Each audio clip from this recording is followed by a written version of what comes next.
അപ്പോൾ ഇതാണ് നത്തിങ്ങിന്റെ സ്വന്തം നത്തിങ് ഫോൺ 4B.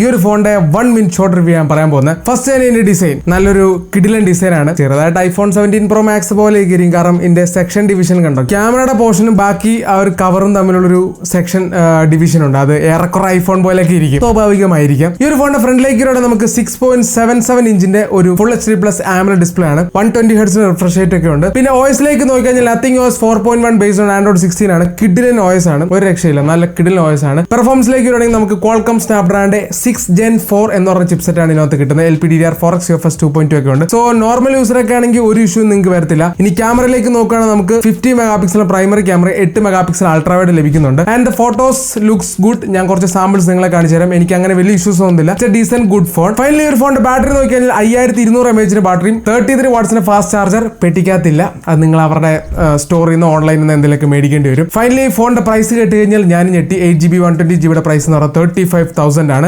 31,000 ഈ ഒരു ഫോൺ ഓക്കെ ആണ്, പക്ഷേ 35,000 ഐ ഡോണ്ട് തിങ്ക് സോ. വേറെ ഓപ്ഷൻസ് നിങ്ങൾക്ക് നോക്കാം, പക്ഷേ ഇത് നത്തിങ് വേണമെന്നുണ്ടെങ്കിൽ ഒരു കൺസിഡർ ഓപ്ഷൻ ആണ്. എന്തായാലും ഞാൻ പ്രോഡക്റ്റ് ടാഗ് ചെയ്തേക്കാം. പിന്നെ ഇനിയും ഇങ്ങനത്തെ വീഡിയോസിനെ ഫോളോ ആൻഡ് സബ്സ്ക്രൈബ്.